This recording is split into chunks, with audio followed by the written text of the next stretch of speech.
Hoofstuk 7. En hou maar die Bybel oop, ons gaan so stuk daardeur lees. Jesaja, hoofstuk 7.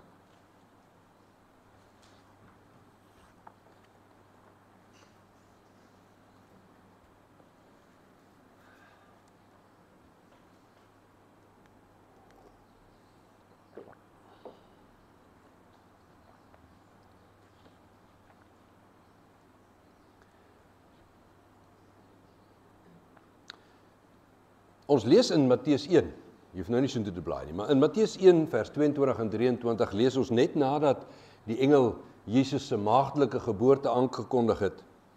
Dan lees ons daar, dit het alles gebeur, sodat die woord van die Here deur sy profeet gesê het, vervul word. Die maagd sal swanger word en 'n seun in die wêreld bring, en hulle sal hom Immanuel noem. Die naam beteken God by ons. Volgende wil ek juis op daardie oorspronklike profesie van Immanuel fokus uit Jesaja 7. 'n Rukkie gelede, terwyl ons begin het met die biografie oor Jesus Christus se lewe en ons by sy maagdelike geboorte gekom het ek verwys na hierdie profesie van Immanuel. Maar vandag wil ek dit 'n bietjie breër vat en ook na die ander twee seuns daarmee saam kyk. 3 name van 3 seuns. Wat 'n profesie is nie net van Jesus se geboorte nie, maar van die hele evangelie van verlossing. Dit vind ons daar. Verlossing vir elkeen wat glo. Die gebeure speel af in die tyd van koning Agas. Agas was die koning van Juda. Jy kan van hom gaan lees in 2 Konings 16 en 2 Kronieke 28. Dit was 'n tyd van geweldige politieke intriges en nood. Die ryk van Assirië was besig om sy spiere te bou. Een na die ander nasies het hulle begin verower. Hulle was juis in hierdie tyd besig om ook Israel so van die een kant af uit te kalwe. Hulle het nasies leeg getap met hulle plundering en daarna totaal verslaaf in hulle belastings. Die konings van Israel en die Arameërs wou 'n front vorm om staande te kan bly teen die Assiriërs. En hulle wou gehad het dat Agas en Juda saam met hulle moet kom om teen Israel te kan staande bly, maar Agas wou daarvan niks weet nie. Die Israelse koning en die Arameërs het toe teen Juda begin veg. En hulle het 'n baie groot oorwinning behaal, maar hulle kon nie Jerusalem inneem nie. Hulle kon net nie die laaste juk op Agas plaas om hom te dwing om met hulle saam te werk nie. Daarom het hulle 'n tweede keer gekom om weer te probeer. En hierdie keer wou hulle van Agas self ontslaa raak en 'n ander koning van hulle keuse in sy plek sit wat dan na hulle sou luister. En natuurlik sou dit onmiddellik God se verbond wat hy met Dawid gehad het in gedrang bring. God wat vir Dawid gesê het, daar sal altyd iemand uit jou nageslag wees wat koning is. En hulle wou sommer iemand anders in sy plek stel. Agas het, toe hy hoor van hierdie tweede aanslag, was hulle sommer al baie naby. Efraim se gebied is een van die stamme in Israel, die was redelik naby. Ons lees vers 2 en 3 van hoofstuk 7. Die berig dat die Arameërs reeds in die Israelitiese gebied in Efraim kamp opgeslaan het, het vir Agas, koning uit die geslag van Dawid, in Jerusalem bereik. Hy en sy volk het baie bang geword. Hulle het gebewe soos bome in die bos bewe in die wind. Die Here het toe vir Jesaja gesê, vat jou seun Sear-Jasub saam en gaan ontmoet vir Agas op die pad na die Bleikveld toe, by die punt van die kanaal uit die boonste dam. Die Here stuur vir Jesaja om vir Agas gerus te stel. Maar hy gee vir hom baie spesifiek die opdrag om ook sy seun Sear-Jasub saam te neem. Sear-Jasub beteken 'n oorblyfsel sal terugkom. Nou die seun self speel geen rol nie, maar met sy naam stuur die Here 'n boodskap aan Agas en die volk. En hierdie boodskap kan waarskynlik 2 moontlikhede wees. Een is 'n belofte van behoud, dat daar definitief 'n oorblyfsel sal wees wat sal terugkom. Maar ook 'n waarskuwing dat dit maar net 'n oorblyfsel sal wees wat sal terugkom. Dis die boodskap wat Jesaja dan nou met die seun se naam by Agas bring, tesame dan met die Here wat vir hom sê, Moenie bang wees nie. Die skrif was op daai stadium reeds aan die muur, dat God die volk sou straf oor hulle ontrou. In Deuteronomium het hy al daarteen gewaarsku, en deur die profete het hy al reeds keer op keer met hulle gepraat, ook vroeër in Jesaja self. Maar dis asof die Here sê, nie nou nie, nie so nie. Wees gerus, Agas, maar luister mooi, want die manier hoe jy reageer, sal dalk bepalend wees of jy deel is van 'n oorblyfsel of nie. Agas self was 'n baie goddelose koning. As jy 2 Konings 16 en 2 Kronieke 28 gaan lees, dan sal jou hare rys. Hy het vrye teels gegee aan die sonde onder die volk. Hy was totaal ontrou aan die Here. Die eerste keer toe die Arameërs hom verslaan het, het hy self so ver gegaan om 'n tempel op te rig vir die Arameërs se God, sodat hy liewer vir hulle kan bid, vir die God van Arameërs kan bid, om dalk vir hom beskerming te gee teen die Arameërs. Hy het die tempel van die Here toegemaak, en hy het op elke straathoek altare opgerig. Agas self het so ver gegaan om sy eie seun te verbrand as 'n offergawe aan 'n afgod. Hy was boos. En tog wys God aan hom hierdie geweldige genade, omdat hy 'n verbond gehad het met Dawid. God bly getrou aan sy beloftes. Hy stuur vir hom hierdie boodskap, dat 'n oorblyfsel sal terugkom. Wat 'n verbasende boodskap. Vers 4, sê vir hom, sê vir Agas, bedaar, bly kalm, moenie bang wees nie. Moet jou nie ontstel oor hierdie 2 stukke brandhout nie. Hy praat van die 2 konings wat kom. Hulle rook net. Moenie bang wees vir die dreigemente van Resin en sy Arameërs en vir Peka, seun van Remalia nie. Hy gaan verder in vers 5 en 8, 5 tot 8, dan sê hy vir Agas presies wat hierdie 2 konings beplan om te doen. En hy herhaal weer dat dit nie sal gebeur nie. Maar hy gee ook vir Agas 'n baie duidelike waarskuwing in vers 9. Maar ook julle, Agas en die volk, julle sal nie standhou as julle nie in geloof standhou nie. Maar nou weet God dat hierdie omstandighede waarin Agas verkeer is regtig benard. En dit sal baie moeilik wees om aan hierdie belofte net te kan bly vashou, om jou hoop daarin te bly hou, om vrede te hê en rustigheid in jou hart, terwyl hierdie bedreiging regtig op jou voorstoep is. En daarom gee hy vir Agas 'n teken. Hy sê vir Agas, kies vir jou 'n teken. 'n Teken wat jou sal help om seker te wees. 'n Teken wat jou sal help om nie te dink dat jy my verkeerd verstaan en verkeerd gehoor het nie. Vers 10 en 11. Verder sê die Here gesê, jy moet ook nog vir Agas sê, vra van die Here jou God 'n teken. Enige iets, diep uit die doderyk of uit die hoogtes daarbo. Kies enige teken, Agas, iets wat vir jou seker sal maak. Wat ek sê is die waarheid. God wil vir Agas bewys, hy wil vir hom wys dat hy betroubaar is en dat hy op hom kan vertrou. Dat hy nie bang hoef te wees nie. Dit is natuurlik nie nodig vir God om vir hom 'n teken te gee nie. Die blote feit dat God iets sê, is al genoeg. 'n Mens moet maar regtig versigtig wees om vir God allerlei tekens te vra. Hy is baie duidelik en sy woord is baie duidelik. Ons kan hom op sy woord neem. Maar as hy 'n teken aanbied, selfs beveel, sou ons byvoorbeeld die teken wat hy vir ons gee in die nagmaal sommer net laat verbygaan, asof ons nou genoeg gehad het daarvan. Dit is tog ondenkbaar. Of die doop. Die Here gee vir ons hierdie teken, sal ons dit dan nie gebruik nie. Wie sou so arrogant wees om 'n teken wat die Here gee te wil weier? En dis presies wat hierdie ongelowige, goddelose Agas doen. Vers 12. Maar Agas het geantwoord, ek sal niks vra nie. Ek sal die Here nie tart nie. Hy laat hierdie weiering so vroom klink, nê. Hy haal die Here se eie woorde aan uit Deuteronomium 6 vers 16. Hy gebruik dieselfde woorde wat Jesus gebruik wanneer hy deur die duiwel versoek word. Moenie die Here jou God tart nie. Maar weet jy, eintlik verbloem Agas maar eintlik net sy slinksheid op 'n baie vroom manier. Hy wil nie 'n teken hê nie, want hy het klaar besluit dat hy nie die woord van die Here aangryp nie. Hy wil nie nou nog komplikasies van 'n teken hê nie, want kyk, as die Here vir hom hierdie wonderbaarlike teken gee, hoe gaan hy dan verduidelik dat hy nog steeds nie wil hoor nie? As die teken hom in die gesig staar, dan kan jy mos nie anders as om te wil luister wat God sê nie.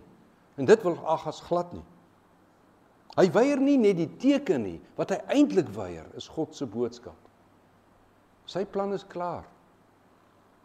In beide 2 Konings en in 2 Kronieke lees mens, dat hy nie op die Here vertrou het nie, maar dat hy toe nou Damaskus toe is, juis na die Arameërse koning toe, om by hom te gaan beskerming soek. Hy het self so ver gegaan, om uit Damaskus uit, vir die priester in Jerusalem te laat weet, hoe lyk die altaar in Damaskus, sodat hulle so ene kan bou in die tempel van die Here, en hy skuif die Here se altaar, skuif hy so 'n bietjie een kant toe, en hy bou die groot altaar wat hy in Damaskus gesien het, bou hy daar in die tempel van die Here. Hy was klaar daarmee, hy wil nie teken van die Here hê nie. Hy het selfs die tempelskatte geplunder, en vir die Arameërse koning gegee. Maar God weet wat agter Agas se mooi vroom woorde lê. Hy weet waarom hy hierdie boodskap, hierdie teken weier. En daarom antwoord sy profeet Jesaja, antwoord Agas hier in woede. Nie net vir Agas nie, maar vir hierdie hele volk wat agter hom aanloop. Jesaja, ons lees vers 13 en 16. Toe sê Jesaja, luister geslag van Dawid, is dit vir julle nie genoeg om mense te vermoei nie, dat julle nou ook my God moet vermoei? Die Here sal daarom self vir julle 'n teken gee. 'n Jong vrou sal swanger word en 'n seun in die wêreld bring, en sy sal hom Immanuel noem. Hy sal net dikmelk en heuning hê om te eet, totdat hy weet om te verwerp wat verkeerd is en te kies wat goed is.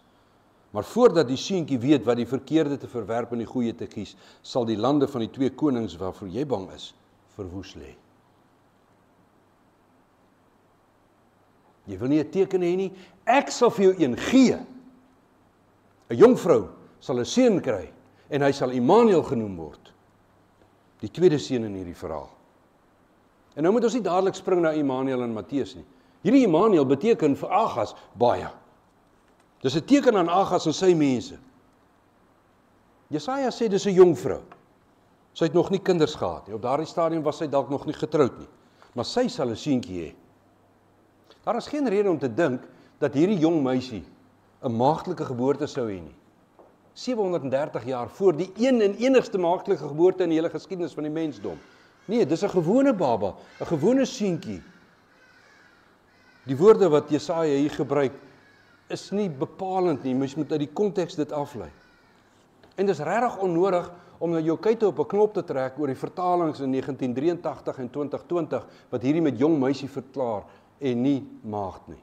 Dit verander niks aan die feit en die sekerheid van Jesus se maagdelike geboorte uit Maria nie. In hierdie geval 'n jong meisie. En sy sal nie twyfel soos Agas nie. Nee, sy noem hom dit. In gehoorsaamheid aan God noem sy hierdie babatjie van haar Immanuel. En sy en hierdie seentjie sal 'n getuienis wees vir Agas en vir die hele volk. 'n Getuienis dat God wel by hulle is. Elkeen wat hom sien,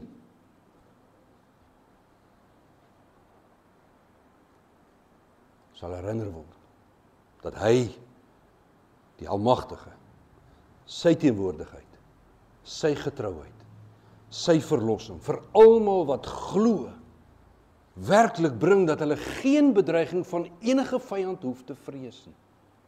Glad nie. Want God is by hulle. En dis wat hierdie seentjie tussen hulle vir hulle getuig. Elke keer as hulle hom sien, elke keer as hulle hom hoor. Dis 'n versterking vir elke een in daardie volk wat vrees sou kon hê en glo in hierdie teken. Maar vir Agas het hierdie selfde klein Immanuel 'n herinnering gewees aan sy ongeloof en aan sy minagting van die Almagtige. 'n Teken van God se toorn op ongeloof en op sonde, 'n toorn wat hy spoedig sou volstrek in hierdie einste koning van die Arameërs, wat ook Juda in ballingskap weg sou voer. Vers 17, vers 20, sê God vir Agas, wat jou en jou volk en jou familie betref. Die Here sal 'n tyd oor julle laat kom, soos daar nie was sedert die dae toe Efraim van Juda af weggebreek het nie. Dit sal gebeur deur die koning van Assirië. In die tyd sal die Here julle kaal skeer, die hare op julle koppe en op julle liggame en op julle baarde. Hy sal dit doen met 'n skeermes wat van oorkant die Eufraat gehuur het, die koning van Assirië. En dit bring ons by die derde seun. Die verhaal gaan verder en hy sluit af in die begin van Jesaja 8. Ek lees vers 3 en 4, Jesaja 8. Na 'n tyd het my vrou, dis nou Jesaja, het my vrou swanger geword en 'n seun in die wêreld gebring. Die Here het toe vir my gesê, noem hom, plunder en roof is naby. Want voordat die seentjie pa of ma kan sê, sal die rykdom van Damaskus en die besittings van Samaria as buit aan die koning van Assirië toe weggevat word.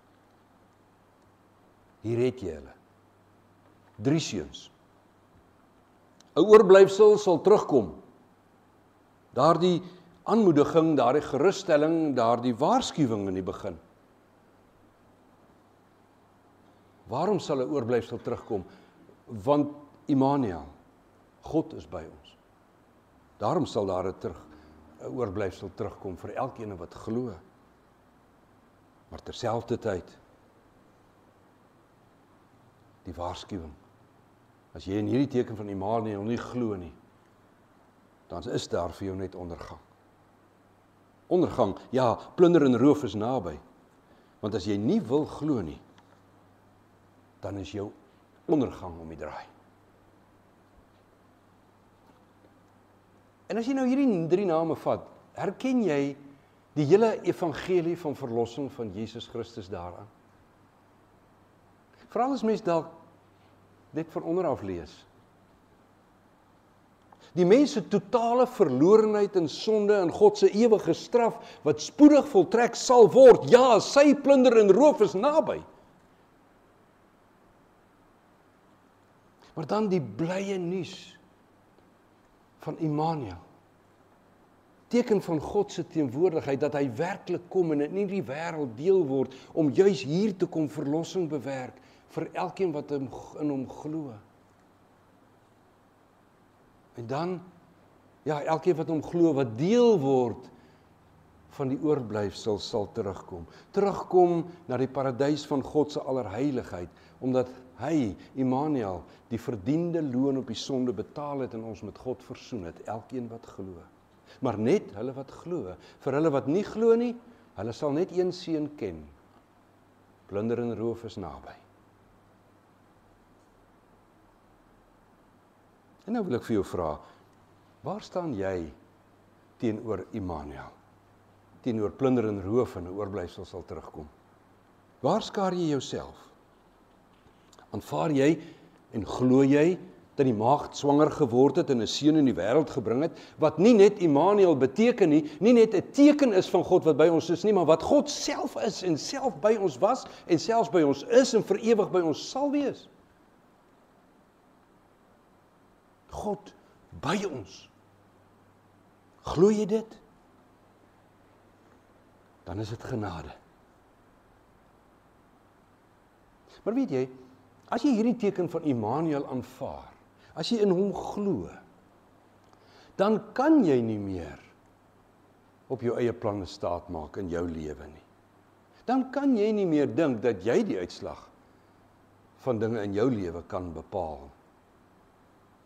Vrese en kommer in jou lewe, jou gesondheid, jou ouderdom, jou land, jou kinders, wat dit ook al mag wees.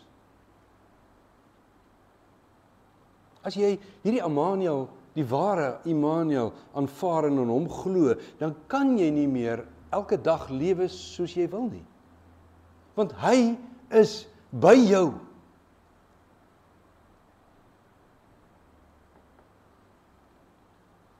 Dink net 'n bietjie daaroor.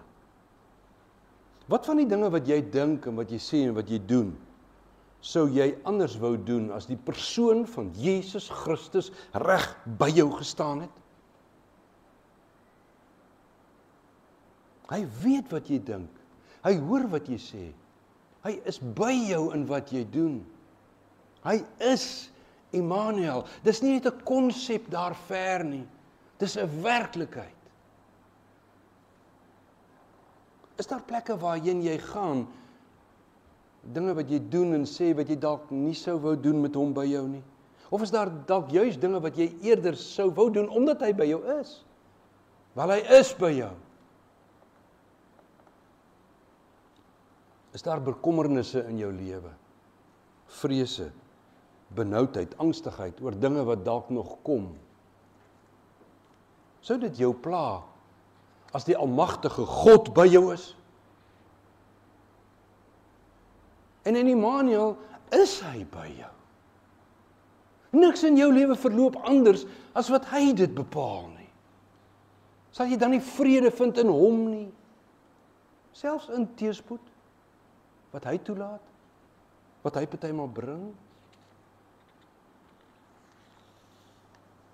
Hy is Immanuel, hy is by jou, lewe dan in hom.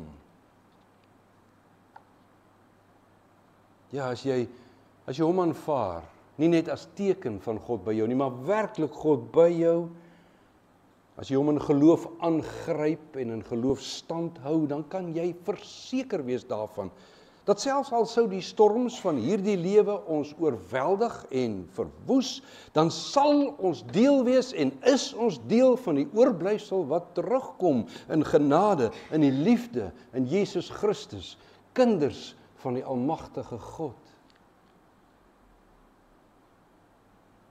Hy maak jou vry, sodat jy deur sy gees in oorwinning kan lewe, in alle omstandighede. Dit maak nie saak hoe dit met jou gaan nie.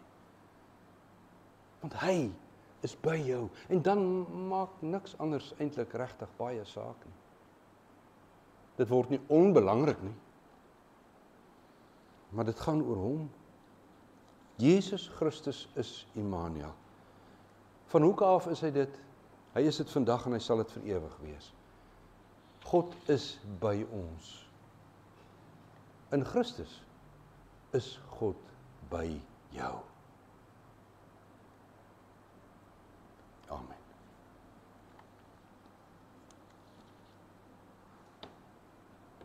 Onse Vader, help ons om dit te belewe.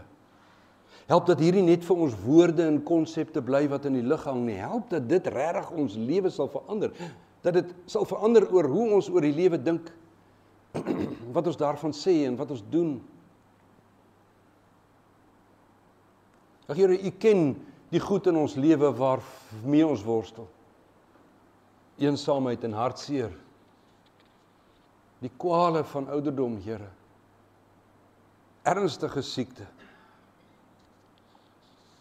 Verlange. Eensaamheid. Om nie eens te praat van hoe dit in die ou wêreld gaan. Met die geweld en die onreg, op groot skaal en op klein skaal. En die verhoudings wat daar is tussen ons, wat maar altyd moeilik bly, want ons bly maar sondige mense wat karm. Ag Here, help ons om regtig te beleef dat U by ons is. Maak U self in ons lewe so 'n werklikheid, dat U vir ons 'n groter werklikheid sal wees as enige iets anders. Dat alles in ons lewe in U skaduwee sal staan, belig deur U self. Dankie dat U by ons is, Here. U sê so, ons aanvaar dit so, ons glo dit so. Help ons om so te lewe in belewenis van U. En mag dit U verheerlik. Dankie vir Immanuel. Amen.